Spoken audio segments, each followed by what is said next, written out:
What is going on, everybody? Today we are back with some more Detroit Lions content. As of yesterday, some more Detroit Lions news. Now, as many people know, the franchise tagging window has come and gone for this NFL offseason, and while many teams decided to franchise tag some of their star players and keep them around for at least one more season as they look to agree on terms for a long-term contract, the Detroit Lions were one of the teams that decided not to use their franchise tag. The Detroit Lions decided to go through the entire franchise tagging window without putting it on one of their star players to retain them for another season. Now, the two big players in contention for this year's franchise tag were obviously edge rusher Romeo Okwara and wide receiver Kenny Golladay. Now, in today's video, we will be talking about the decision not to franchise tag either of our star players and what this means both for the players in general and for the team as a whole as they move forward into the 2021 offseason. Now, before we get into the video and before we start talking about the decision not to franchise a single player by the Detroit Lions, if you are new to the channel and are enjoying this Detroit Lions content, please consider liking the videos and subscribing to the channel. It takes 2 seconds that I did to do so. It's quick, free, and easy, and you would be helping the channel out more than you can know. So if you could take those 2 seconds to like and subscribe, I'd be greatly appreciative for it. But with all that being said, and without any further ado, let's get into talking about the decision not to franchise tag a single player this season, what it means for the players, and what it means for the Detroit Lions as they look to move forward and build a competitive roster.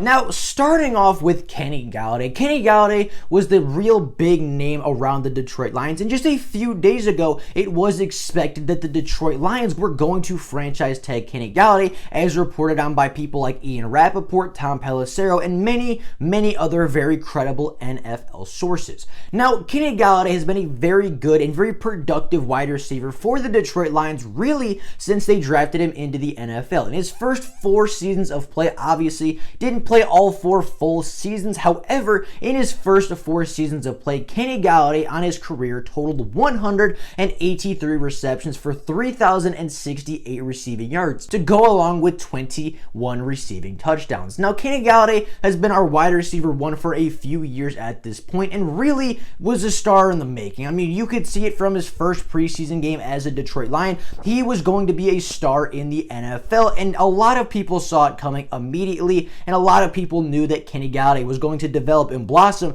into a top wide receiver in the NFL. Now, if the Lions did decide to use the franchise tag on Kenny Golladay this offseason, it would cost them somewhere in the ballpark of $16.5 million. Now, the Detroit Lions do not have that kind of money to spend. The Detroit Lions are in not a very good cap situation. They're actually, starting the offseason, were in negative cap space, I believe, with the release of Christian Jones and Desmond Trufant, as well as the restructuring of Jamie Collins' contract. They are now finally in the positives for cap space going into the offseason or going into the rest of the offseason. However, they do not have $16.5 million to throw at a wide receiver who, number 1, has been relatively injury prone for a couple of seasons throughout his career, and number 2, a wide receiver that honestly doesn't seem to want to be here. Now, if you were unaware, the Detroit Lions have made multiple long-term offers to Kenny Golladay, the first of which was in the ballpark of $16 million a year, which Kenny Golladay did decide to turn down. That would be about the cost of the franchise tag. That would be a little bit less than what we were asking and a little bit less than what the franchise tag would cost. However, that would be a yearly salary, and that would obviously be over a multi-year period, not just for the singular season. Now, Kenny Golladay did turn that down. However, that was a little bit more acceptable. That was a little bit more expected by the star wide receiver, as it was very, very clear that Kenny Golladay did not want to be here under the Quinn Tricia regime. However, that regime has come and gone. That regime, there's very few front office members left from the Quinn Tricia era, and the Lions are starting anew with a new regime and a new staff. And Kenny Golladay, for the most part, seemed like he wanted to be here, seemed like he wanted to be a Detroit Lion under this new regime. However, under the new regime and the new general manager, our new general manager in Brad Holmes, did actually offer Kenny Golladay another long-term deal. However, this time it was in the ballpark of $18 to $19 million a season, which again, Kenny Golladay did refuse and he did turn down. Now, in my opinion, and from what it seems, Kenny Golladay does not want to be here in Detroit anymore. It seems like Kenny Golladay has moved on. The coaches that drafted him are all gone. His wide receiver coach is gone. His quarterback is gone. His wide receiver 2 is gone. The team has changed a lot since Kenny Golladay has been drafted. It has even changed a lot since the last time he played in a Detroit Lions uniform. So it seems as though Kenny Golladay didn't want to be here. And as of right now, Kenny Golladay is getting his wish and is currently a member of the free agent market. He is one of the biggest names on the free agent market and will go out and get a very, very large contract from another wide receiver needy team, whether that be maybe the Miami Dolphins, the Baltimore Ravens, or some other team that needs a wide receiver and feels like that one big wide receiver can really put their team over the top. Now, talking about this as a Kenny Golladay perspective, again, the team has changed significantly. Even if he were to return to Detroit, his coaches would all be different. His players around him would all be different. The guy throwing him the football would be a different quarterback. Obviously, as I said, Marvin Jones is not here anymore. Amendola would not be here anymore. Pretty much everybody that he's developed and learned from in the wide receiver room is gone, and he really has no connection here, really has no tether here to the Detroit Lions anymore, other than the fact that we're simply the organization that drafted him. But other than that, everything is different for Kenny Golladay. He has no reason to stay. He has no tether to this team. He has nobody here that he is really excited to work with anymore, as I said, because everything is changing within the organization. So it does make sense that Kenny Golladay would not want to be here in Detroit anymore. It makes sense that he will want a fresh start with potentially a better franchise that could afford to pay him more money in the offseason. It makes a lot of sense from Kenny Galladay's perspective, but I think not paying Kenny Golladay also makes sense from the Detroit Lions perspective as well. As I said, they have a lot of financial struggles right now, and they could not afford to pay Kenny Golladay, even if they wanted to pay Kenny Golladay. Even if Kenny wanted to be here and was asking for, probably fair market value, the Lions really couldn't afford Kenny Golladay. I mean, they cannot afford to pay a wide receiver, and they are not a team in a position to pay a wide receiver even $16 million a year, let alone 18 to 19, which would put him as one of the highest paid wide receivers in the league and put him in that upper threshold of wide receivers.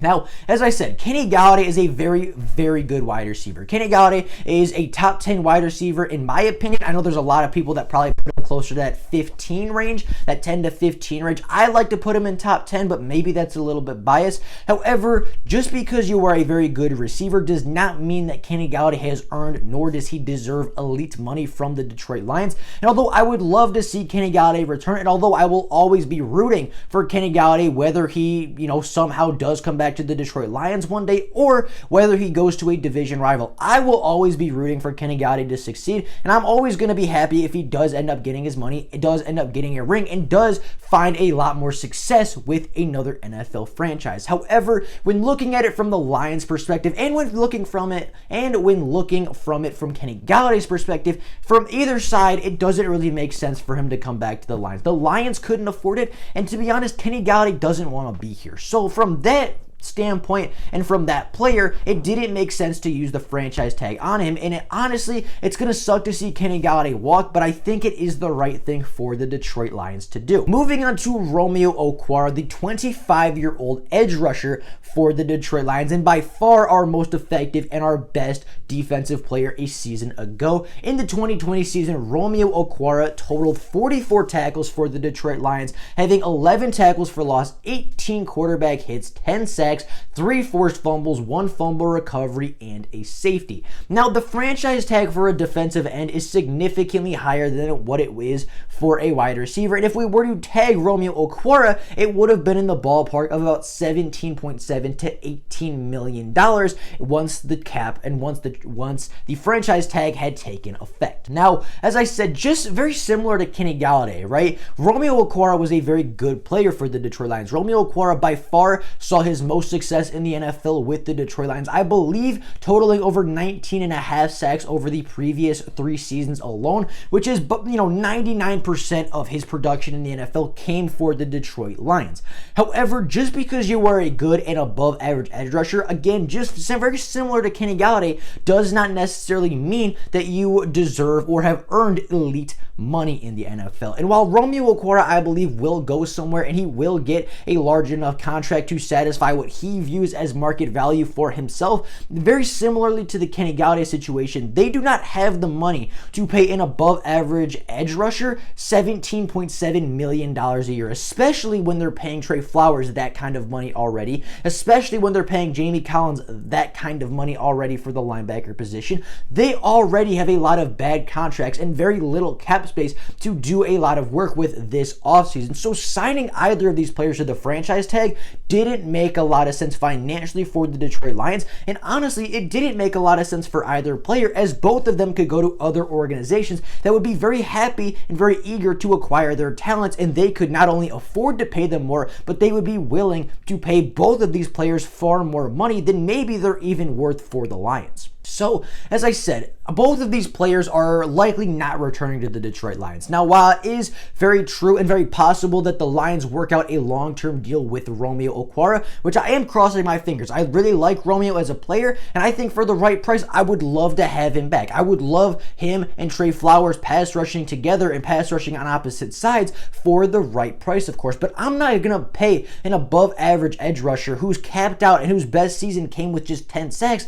I'm not paying him upper echelon elite money for one proven season of production. So, I mean, looking at both of these players, the Lions, one, couldn't afford to franchise tag either of these players. And from looking at it from the player's perspective, it didn't make sense for either of them really to return to the Detroit Lions. Now, again, Romeo Okwara has not accepted, nor has he rejected an offer, or no news has come out that he has accepted or rejected a long-term deal with the Detroit Lions. And it's very possible that Romeo Okwara does stay in Detroit. However, I don't think it's going to happen in my opinion and in my projection. I don't see him being in the Lions' long-term future, and I really, truly don't see him playing in a Detroit Lions uniform for another snap. However, this is not necessarily a bad thing for the Detroit Lions. And, obviously it's unfortunate, right? Obviously seeing probably your top 3, one of your top 3 offensive players and probably your most effective offensive weapon leave and your best defensive player leave in this same offseason is not good for the Detroit Lions. However, I don't think it's the end of the world, and actually I think it's going to help the Lions in the long term.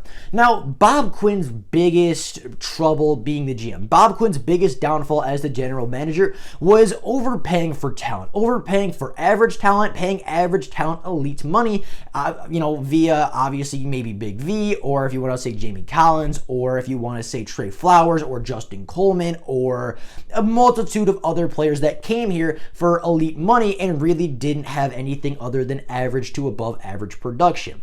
Now, this is not the way that Brad Holmes is looking to run his football team. Brad Holmes knows the value of players. Brad Holmes knows how to, one, evaluate players very, very well, and knows the value what he's trying to pay for these players. As I said in a couple other videos prior to this one, Brad Holmes has a plan.